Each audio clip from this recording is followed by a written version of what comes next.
go. I won't tell anyone, I swear. I just want to go home. No! Get away from me! Leave me alone!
journal.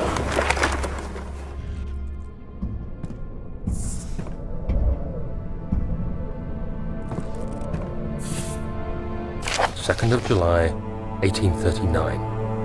I received a letter today from the Algerian governor's office disclosing the fate of Herbert's expedition. About a week after my departure, Abdullah, one of the men traveling with us, returned from the desert. He was badly injured, as if maimed by a lion. The man rambled deliriously about the expedition being attacked by something horrible. The French quickly dispatched a search party to look for the expedition.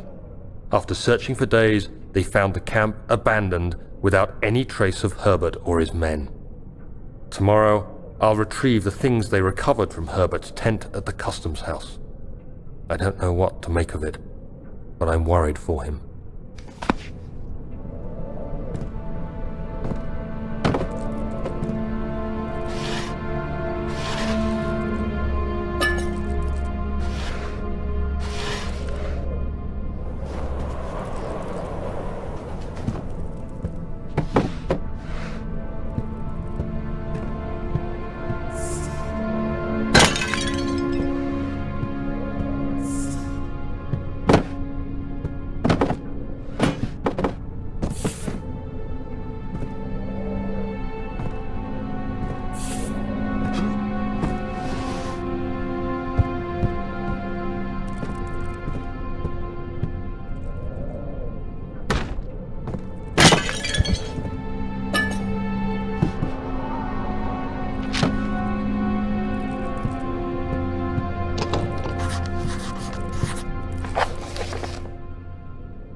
July 1839. Today I picked up Herbert's things at the customs house.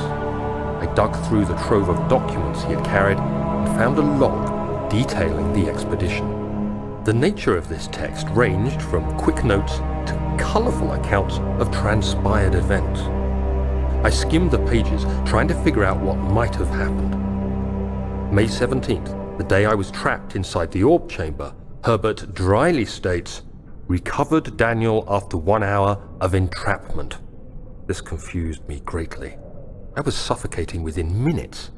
How could I have lasted an hour? I continued reading the peculiar text. Herbert states his facts without judgment or passion, but suddenly I could read frustration into his text. He pushed his men to investigate the underground tomb, an effort which seems to have strained the minds of his men. Madness spread through the ranks, and Herbert had to take some extreme measures to continue. He finally visits the chamber himself, where he retrieves the orb to the surface. His account confuses me greatly. If he has the orb, what are those pieces in my drawing room?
4th of July, 1839.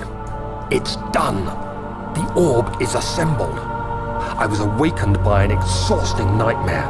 Shaking and sweating, I retired to the drawing room with a cup of tea. The relic pieces lay spread across the table as I'd left them, but somehow I knew how it was supposed to be. I fetched the tar, which I had prepared to fix the pieces together, and without fault I joined them, producing the orb I remembered so clearly. The tar proved unnecessary. It was pushed out from the joining pieces as they merged on their own, with no adhesive. The ancient stone relic now rests on my table. Its immaculate surface and perfect shape could have been molded by a factory. This is all too strange.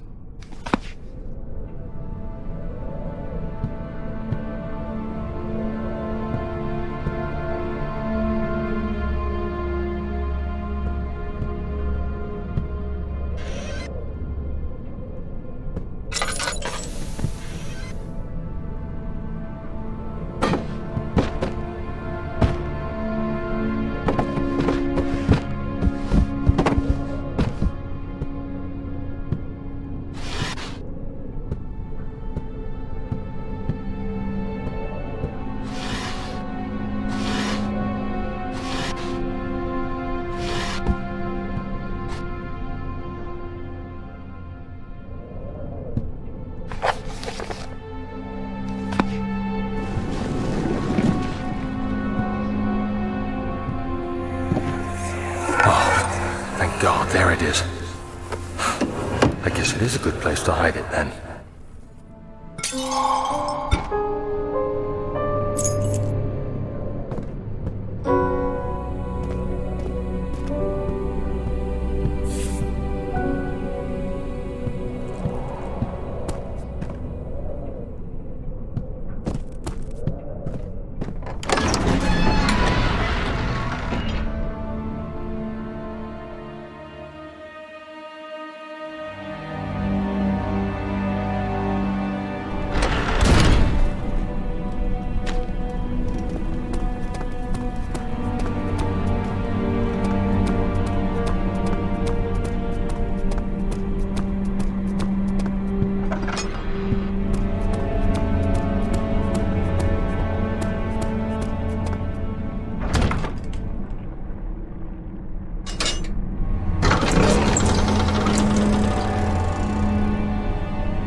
July, 1839. Today I went to the university looking for answers.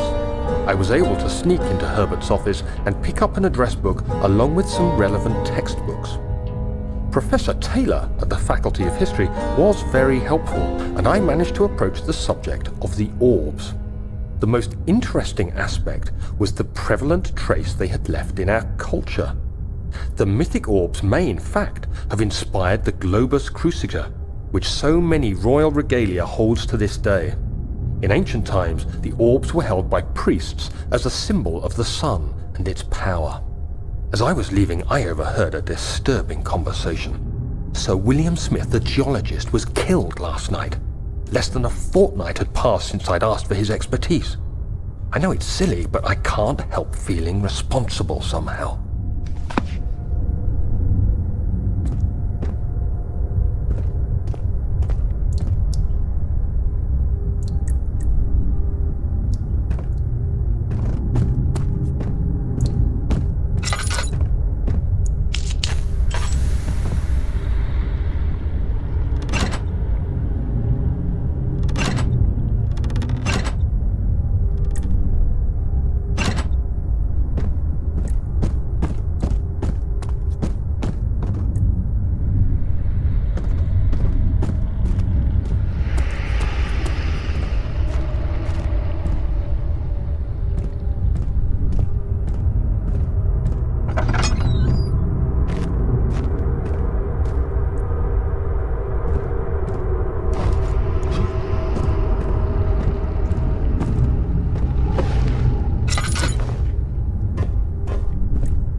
17th of July, 1839. I've read every book I can find on the subject.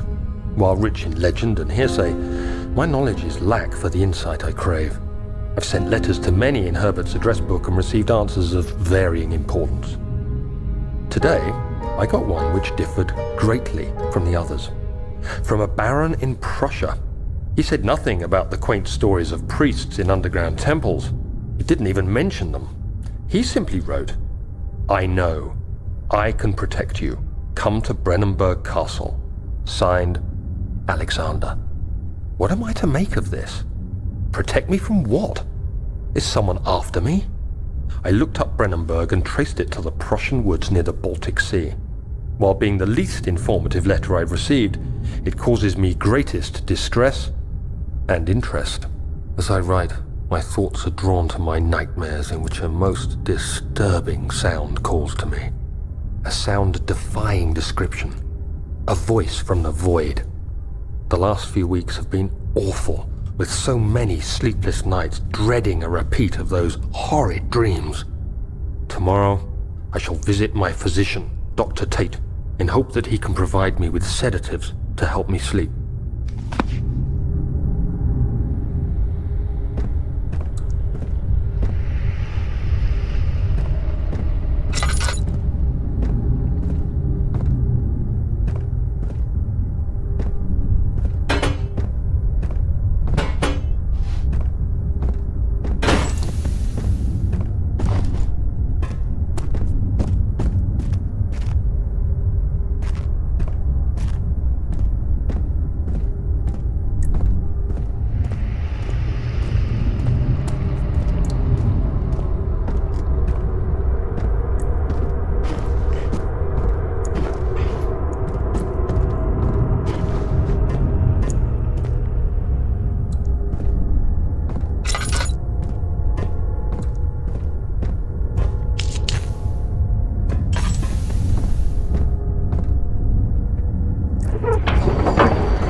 July 1839. How has this escaped me? They're all dead. Limbs scattered, heads split down the middle, their skin flayed as if boiled. I feel like I'm falling into myself. What's happening? Sir William Smith, Professor Taylor, now Dr. Tate. Is it following me? How can it not be? It's the damn thing I brought from Africa. Something is after me.